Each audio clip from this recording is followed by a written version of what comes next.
Everybody, I'm back.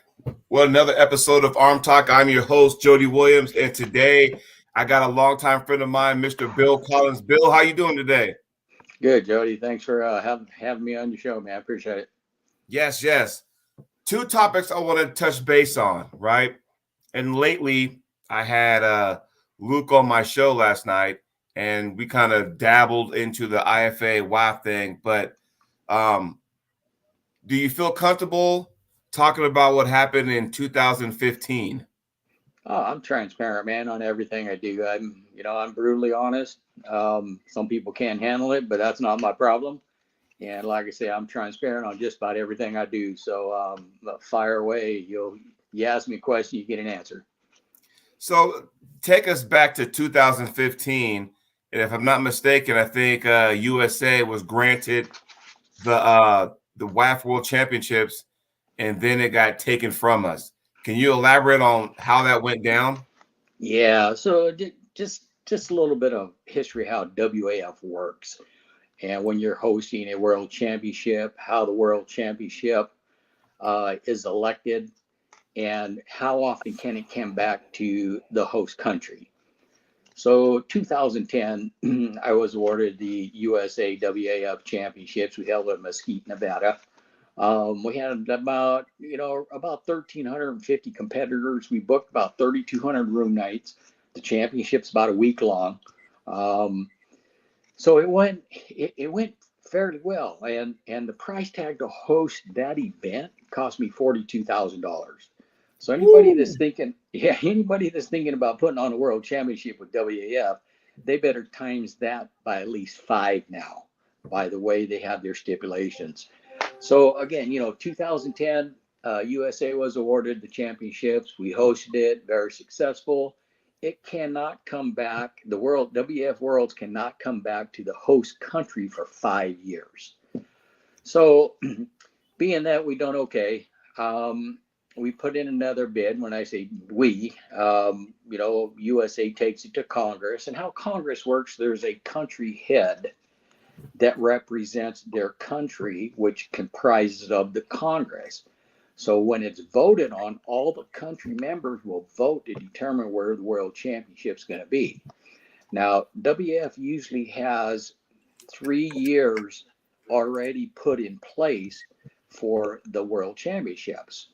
And again, we hosted 2010. I was shooting for 2015. The WF president was Fred Roy at that time. Yeah. So USA puts in a proposal. All the countries vote on it. USA gets the proposal. Fred Roy sends me a contract, no different than he did when I got the 2010 World Championships. So when we start going fast forwarding things, Fred Roy was voted out as presidency, and new elect Hassan was the new president for WAF. Okay. Now I remind you, I believe, and I could be off a year, but I think it was 2011, maybe 2012. I want to say 11 that the USA was awarded the 2015 Worlds. So when the presidencies changed, we didn't hear no different. When I say we, USA didn't hear no different on contract specs. And I ain't kidding you, Jody. When we got about 10 months out from the 2015 Worlds, I get an email from Asan saying, "Here's the contract for the 2015 Worlds." After reviewing the contracts, him and I had some very interesting words back and forth at each other because the contract has changed.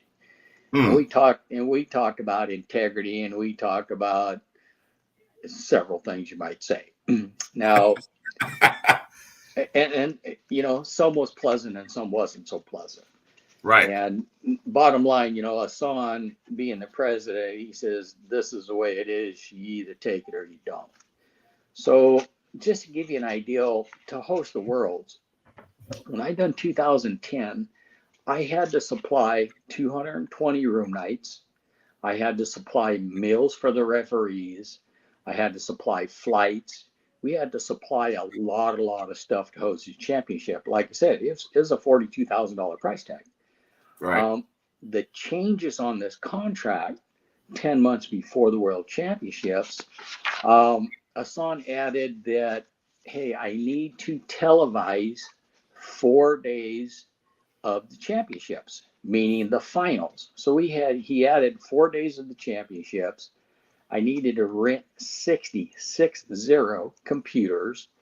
I had to supply suites, not rooms, but suites for all the executive committee. Wow. 3 additional flights on top of the 4 or 5 that I already had to supply. Additional meals on top of the, oh my God, I can't even remember how many. There's like probably 250 meals that we had to supply. We had to supply additional meals on top of that. And when you start looking at the additional cost, I ain't kidding you. Television in USA is not that easy to get. Right. With the UAL, we were looking at televised, and you could buy time with ESPN. 1 hour show is going to cost you 25 grand, but the production cost is going to cost you another 150 to 200,000 for a 1 hour show. And I'm not kidding you, Jody. We went to a lot of production companies, and we were going to use Gurney, and he was the cheapest, was about 150 grand for a 1 hour show. So if you Wow. want to start talking about 42,000 as your base pay, another 150,000 for a 1 hour show, you times that by 4, you're looking at $800,000 in additional expense just for the TV.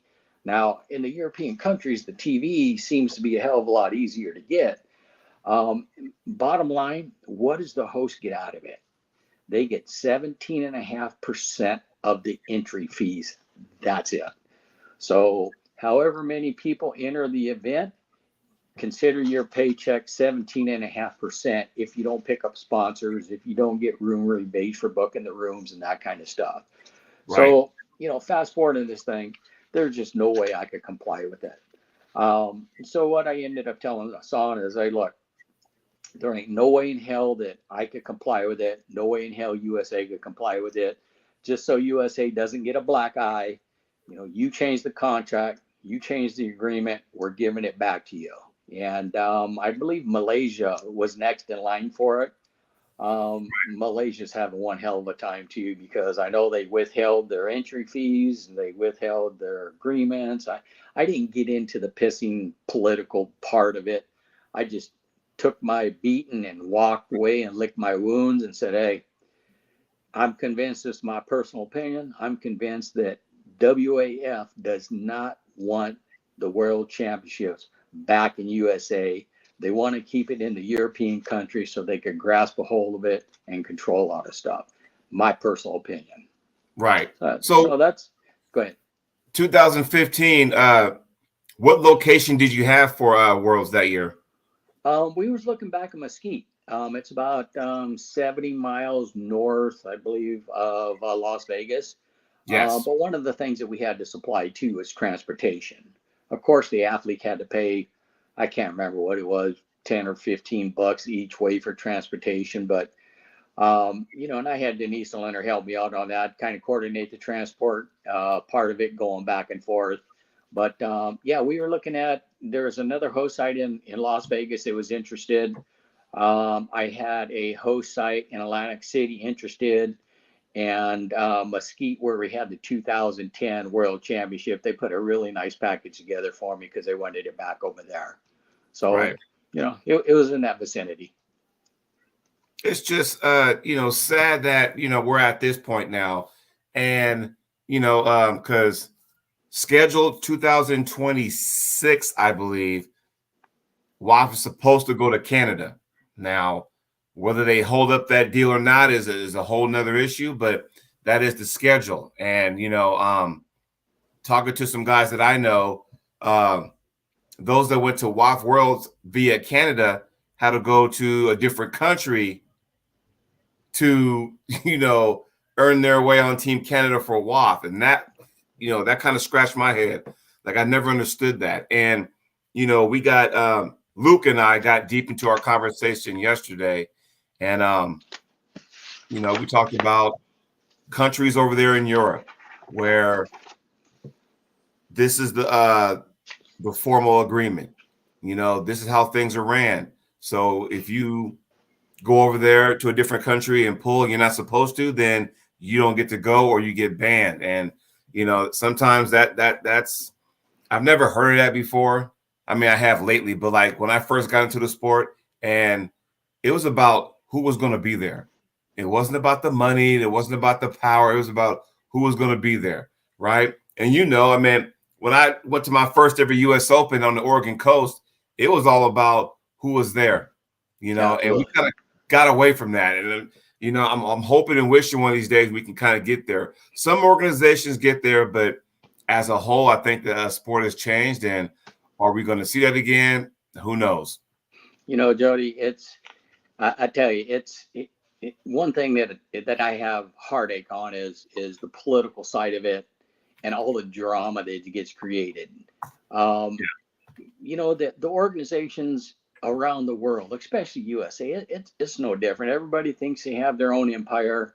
Um, there ain't friggin' no money in the sport yet. Ingen's probably one of the few that has seen something and put things into play and it's making it work. Um, but then again, you start looking at WAF and IFA. IFA is more open minded. Anybody and everybody. Hey, let's make this sport grow. There was a lot of pissing contests going on with WAF and Igor, and that's how that split came about. But then again, like I say, the political part of the thing is really tearing apart the sport apart. And what I said earlier, my personal opinion, WAF could care less if the Worlds comes back to USA. And when you start thinking like that, in my thought process, they care less if USA even has a team going to the Worlds over there.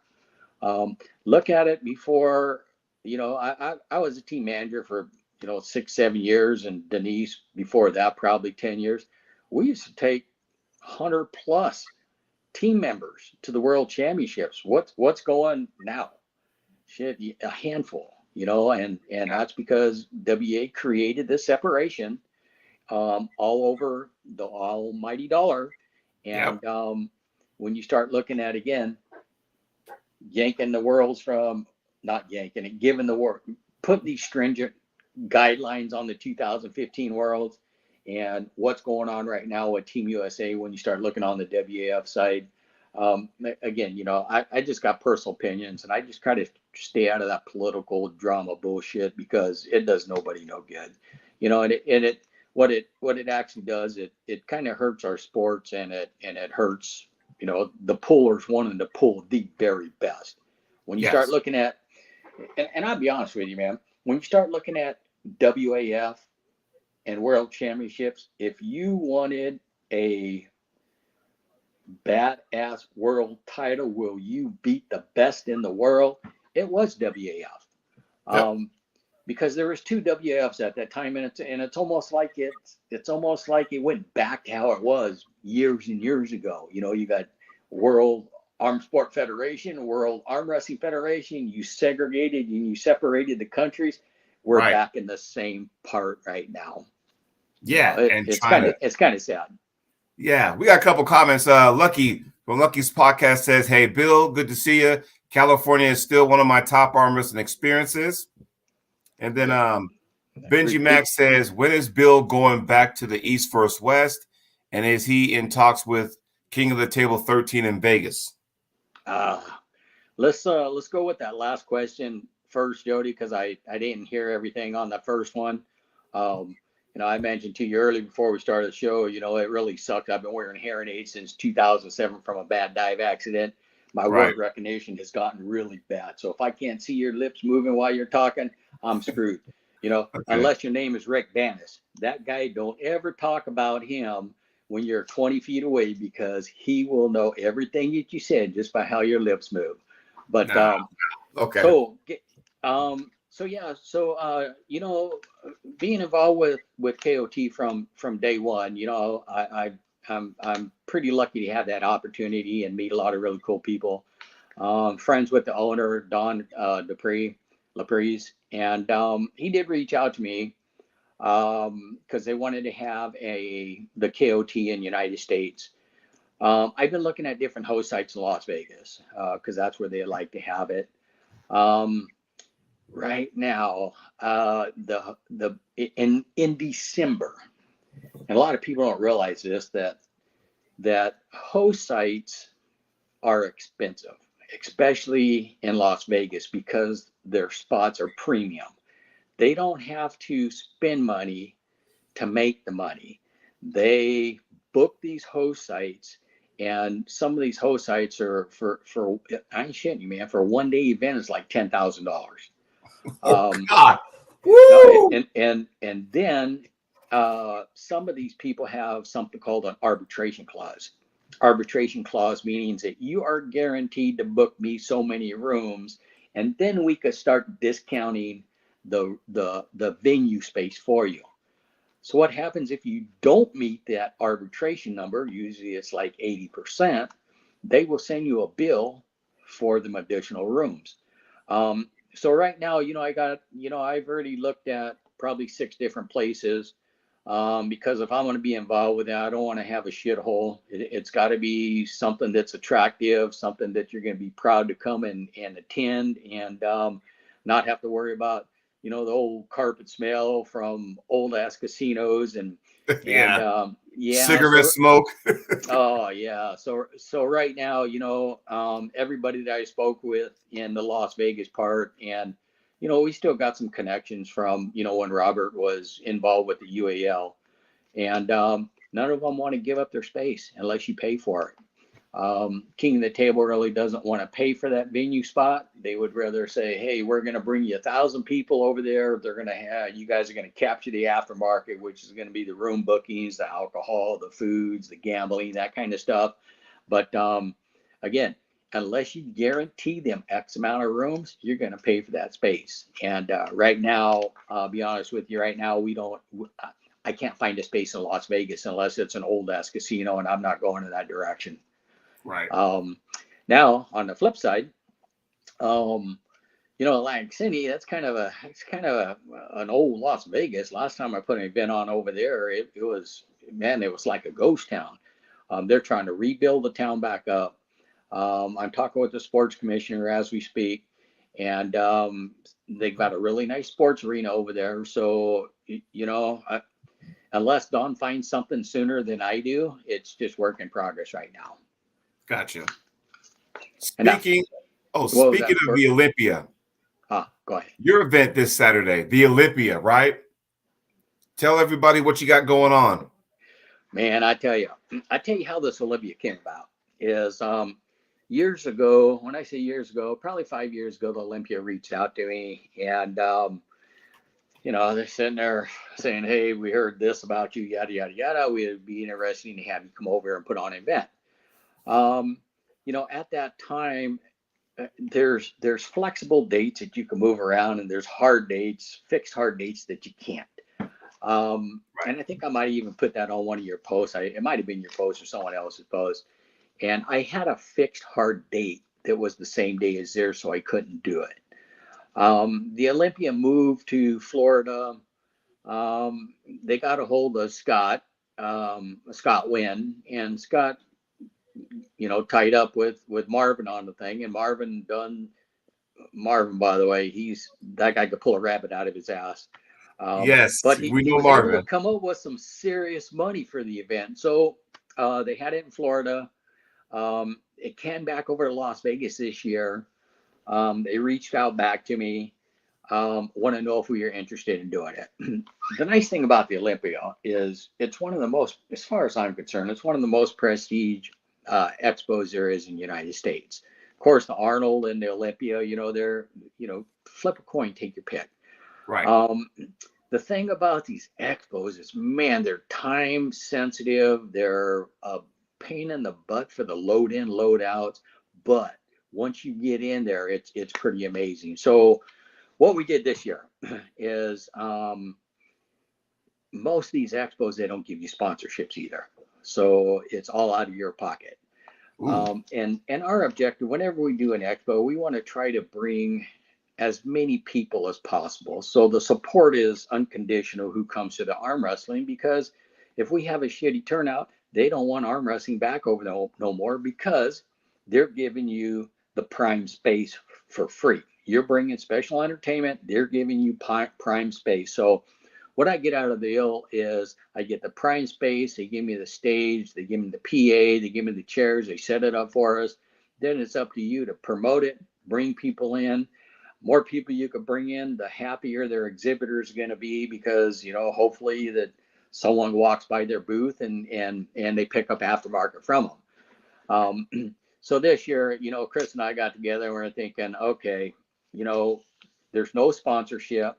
You have to rely on your sponsor money, or excuse me, you have to rely on your entry fee money. If we don't pick up sponsors, when you want to get a sponsor, they want to know, I'm giving you this much money. How much you give? What are you giving me back? And if all you're going to give them back is exposure, it's really difficult to get a sponsor. So, and when we do an event, we look up cost averaging. And what I mean by cost averaging, we put on probably 6 events a year. One event we may make money, one event we may lose money, one event we may break even. So we do a cost averaging on this thing.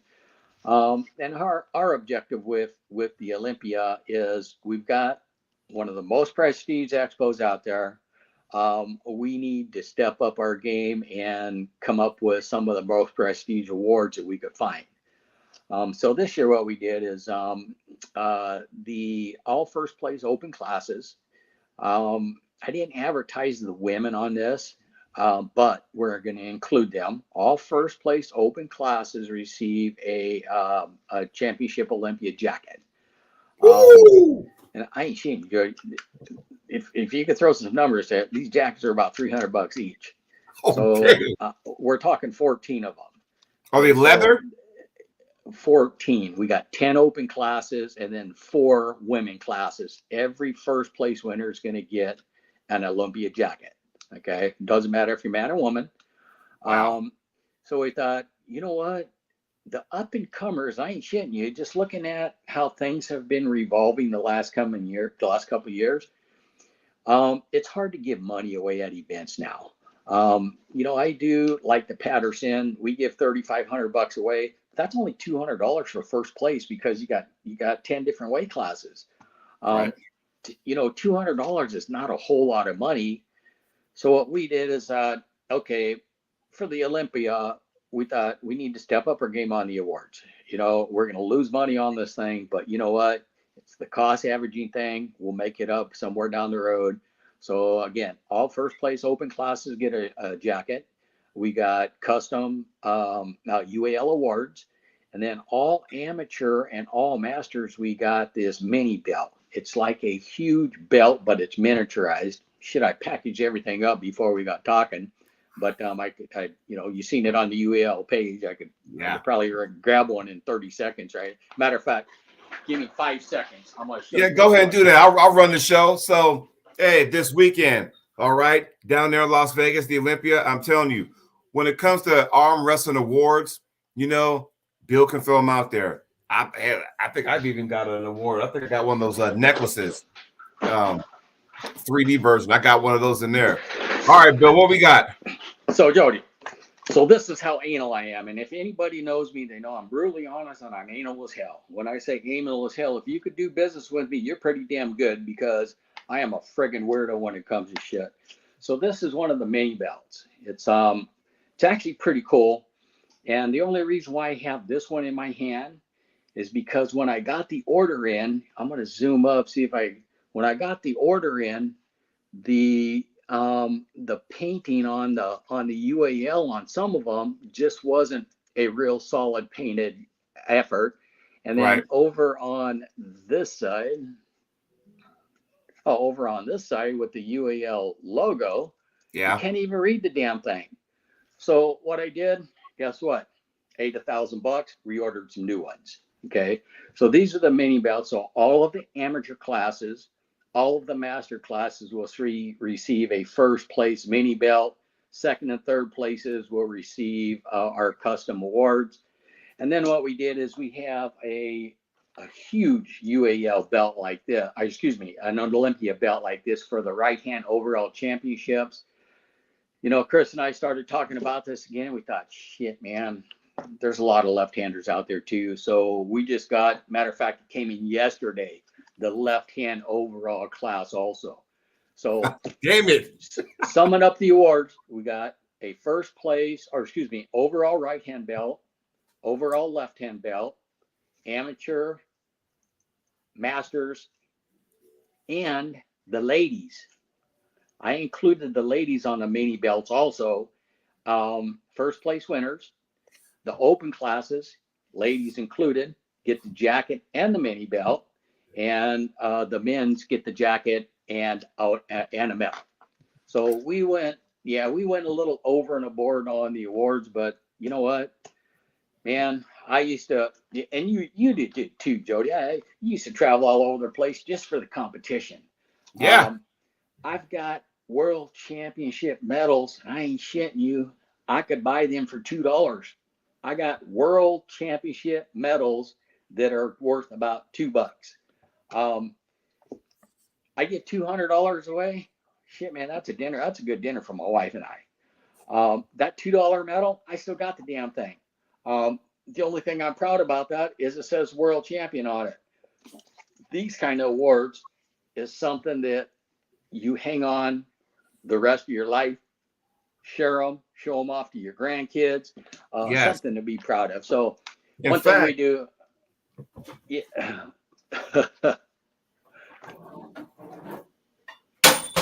Oh boy, here we go, digging in the war cabinet. yeah, you see that, right? Oh yeah, there you go, brother. Yeah, they were cool, man. You see that, right? Yeah. Yeah, So yeah. I know exactly what you're talking about, But Yeah, so for me, Joe, I don't know how all the arm wrestlers are out there, but for me, I would rather have something I can hang on my wall, keep for the rest of my life, show my grandkids, brag like hell, than take $200 and spend it as soon as I turn my back. That's just me, So some, some, and then again, the Olympia, it's not a qualifier. It's open to everybody. Um, it is time sensitive. What I mean by time sensitive, I have to start at a certain time and I have to give you entertainment for a certain time. right. But I got to be out of there by 5. But we put on over 450 events. I could ramp up or I could ramp down. And you tell me how many numbers. If I look at how many numbers I've got at this championship, I could tell you damn near within 30 minutes what time we'll be done. Logistics really come into play, but again, it's not a qualifier. It's open to everybody, and everybody that's going to compete. The logistics is a little weird at this expo, but everybody that's going to compete gets a free VIP band. Now, what we're going to be doing is we'll start the weigh-ins at 7:00. It don't open up till it doesn't start the weigh-ins till 8. The doors don't open till 10. But if you're there at 7, it's 2 stories. This expo is 2 stories, and the entry is on the 2nd floor. So if you're competing, you need to go to the 2nd floor to the exhibitor booth. That's where I personally will be. Sign a Olympia waiver. I'll get you a band. You got to go to the UAL stage immediately to register and get weighed in. The UAL stage is one of the first stages that you're going to hit when you enter the door. The nice thing about the Olympia, Tim Gardner and Joey Botello, the guys that I've been dealing with on this thing, they love arm wrestling. And, they've been catering us to make sure that we're there to put on a good show for them. Yeah, and I told him, Arm Sports Entertainment said awards are everything and treat pullers right, and they will come back. He's looking forward to coming this weekend. So the awards the medals you got, like this thick. Yeah. Yeah. And I'm telling you, like, people need to realize that's a bonus because with the money, you'll spend that. Absolutely.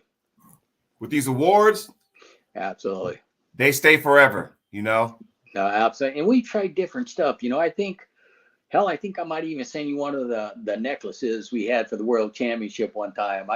Yeah, it's, oh, that's funny.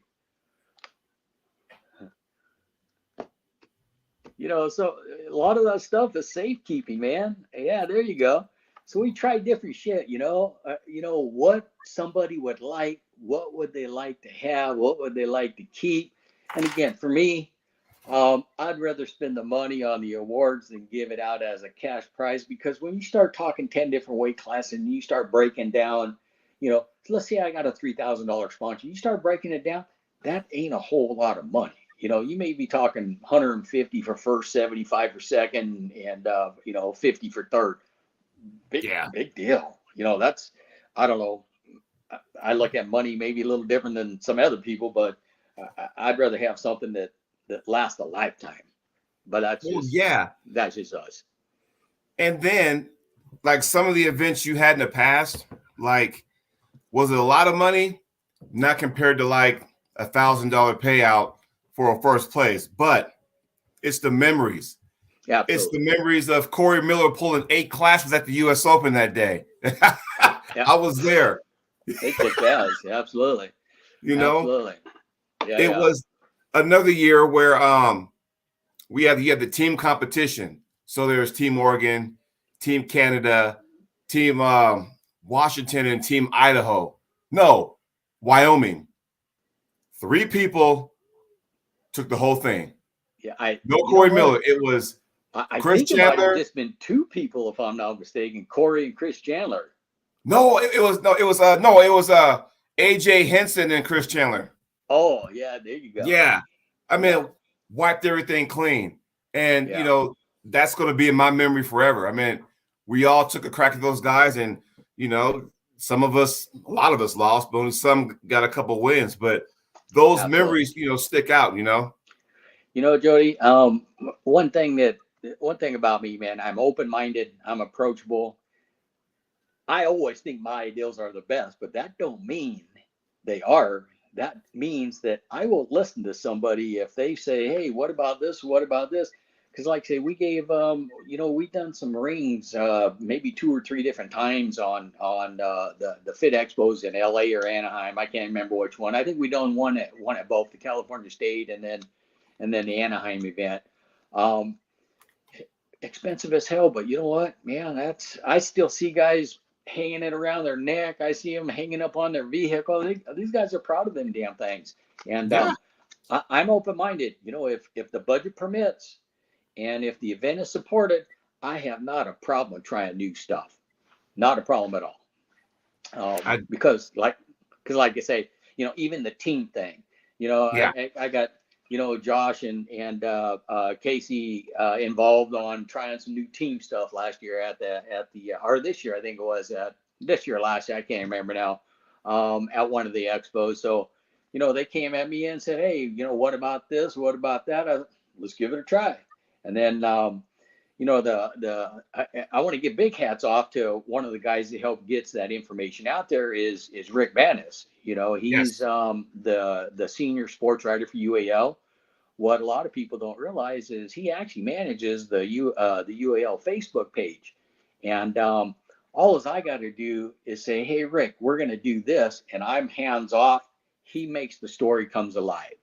Um, so again, if people have new ideals, I'm open minded for the UAL to travel outside of or outside of California. We do Arizona and Nevada. For me to fly back east, we're looking at different programs. We're looking at maybe setting up licensings for people. The UAL does have a media guy now. Um, we've had some pretty rough edges because the way he does business and the way I do business is totally different because Right. my methodology doesn't follow his methodology, and um, we're getting there. So, and we're looking at different licensing because I'm trying to work with this guy on his methodology because he wants to try to mainstream a few things too, and if I could just get through my thick head that yeah he's the subject matter expert and I'm not, we'll probably be streamlining some stuff around United States. But it's very expensive. If I don't have sponsors coming in to help foot the tab, man, if I can't, I'll probably be one of the only promoters to say this, but if I can't make money with arm wrestling, my grandkids will get 100% of my attention. They get 100% of my attention anyway, but Right. if I can't make money at what we're doing with arm wrestling, I won't be doing it. It's in my blood. I've been doing it for 40 some years. I've hosted over 450 events. I think we're doing something right. We ain't killing it. We're keeping alive. I'm not going backwards on it. And if I have to go out of state, besides Arizona or Nevada, it does put a dent in the pocket. Yes. Tell people, because you used to do rings too, because Benji Mack said the rings are super dope. Do you have any rings coming up anytime soon at one of your events coming to you? You know what? I got, and so I'm going to shed a light on a couple of things here. The Fit Expo, I just took on their third one. So we got one in LA, we got one in San Jose, we got one in Anaheim. I plan on doing a triple crown. If you win all three of them, it's going to be something grand. I haven't figured it out yet. I got to make sure it doesn't break my ass. But for the California state, what we were thinking about doing is these mini belts are just badass. I really like these things. What we were thinking about doing is doing the mini belts for every class, first, second, and third. So even if you took third, you'll get a mini belt. That's on the table. For Anaheim, we're thinking about bringing back the rings. But it hasn't been confirmed yet. Chris is my partner. We talk about different things all the time. So instead of me just saying, it's going to be my way or no way, I like to hear other opinions. And Right. So we'll work it out because, like I say, we look at cost averaging, and the more support we get, the more entries we get, and the more entries we get, the more stuff we could do for future events. So anybody that's out there promoting, and every arm wrestler that's in your area, man, if you want to see the sport grow in your area, support the promoters that are putting in the work and bringing the event your way. Agreed. I mean, yeah, it's pretty self-explanatory, So, sure. I've always loved your awards. There's a few out there I would love to have. The belts are one thing. I was like, oh, okay. And I thought the smaller ones were like, I thought it was a bracelet at first. And then when that's not a bad idea. After you said that, I thought, you know what?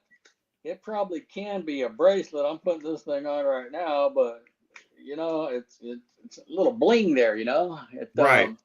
Shit, it might work too, man, because hey, what the hell? It'll work. That's a good idea, Jody. I got because the thing I did with my belt maker is this thing, and he's got a new CMC process or whatever the hell they call it. So these are going to be a lot more defined. When I seen this belt come in, I was so disappointed. I had them remake them because I wasn't satisfied with it. So the mini belts that are packaged up in the back of my truck are just a little bigger than these right here. Gotcha. But with this new CMC process he's got, he told me he can make these things smaller. He can make them bigger. But that's not a bad idea, man. Having a bracelet. I don't know what other people think about it, but hey, I'm open-minded. Just throwing it out there. Just throwing it out there. That's what I'm after, man. I'm after input because, like I say, my ideal isn't always the best, even though I think it is. I just look at cool shit that I wouldn't mind having hanging up on my wall. And if I was doing one of these things, to be honest with you, I'd make a shadow box out of that thing. That's just a pretty cool looking award to give away. Yes. So the jackets, are they leather or like a Letterman type jacket?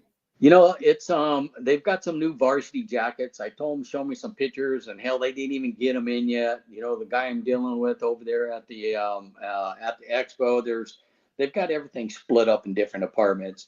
So I'm gonna drive up there tomorrow and just kind of unload my stuff, set up on Thursday, and I'll be able to look at what he's got for us, and then shit, I'll send a picture to Rick and let him blast it out.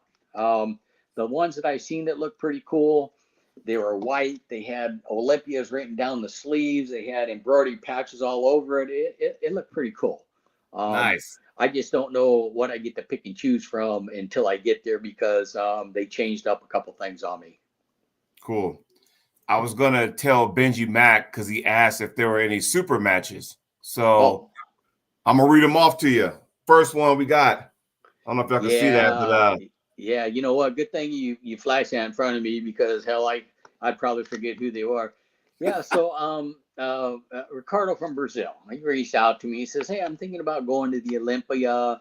Do you think there is anybody there that could give me a match?" I told him, "What are you talking about? Anybody that'll give you a match?" Hell yes. And he says, "Okay." He goes, "How about a super match?"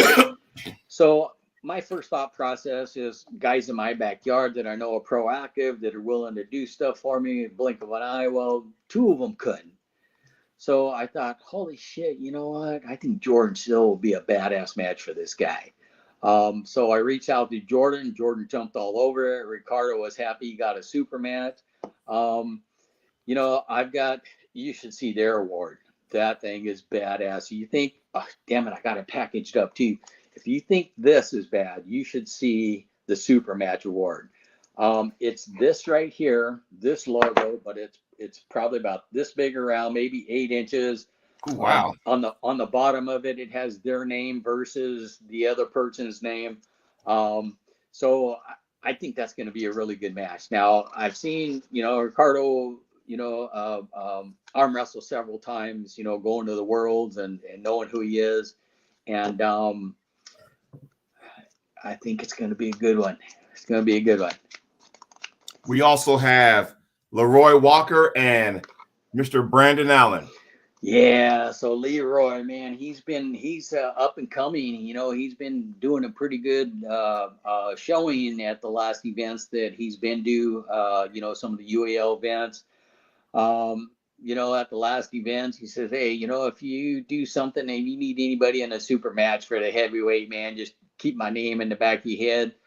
Well, we kept his name in the back of his head. So I reached out to Brandon. Brandon said, "I don't give a shit who this guy is. I know who he is, but I don't give a shit. Bring him on." He goes, I'll send him home. No problem. So, I think Leroy first wanted it a left hand. Brandon's left hand's got, some little tweaks going on with it. So, both of them said, "Yeah, let's do the right hand match." My opinion, Brandon better beat him quick because Leroy, he's like a tank, man. If you don't tie him up, he could bleed your hand and it may be a war. So Brandon needs to be on his starts and on his game for this match. So it's going to be interesting. Well, Leroy got a big day because he's also involved in a fatal four-way. Yes, yeah. So he's going to be pulling Brandon right-handed, and the left-handed match. I thought, shit, how cool would it be to get some big guys up there doing a four-way. So Oleg, he was our last guy because the other one had little issues. Now Jeremy just reached out to me yesterday. I haven't even replied back to him yet. He just kind of gave us a heads up. He fell at work. He thinks he torn his rotor cuff. He's Ooh, not going to be able to be part of that four-way matchup. So I'm going to have to change the format up a little bit. After we get off the phone, I got a couple more appointments I got to make. I may reach out to see if I can't get a fourth person right. that wants to play with these guys. But, in the meantime, we'll still run the three. Like I say, either do a round robin with them or something that's going to make sense. But it's going to be interesting. Of course, Oleg's funny, man, because, even though, he may be the favorite to win, everybody thinks he's going to be the favorite to win. He was worried about the weight difference. I told him, dude, once it get past 140 pounds, weight don't count as far as the weight classes.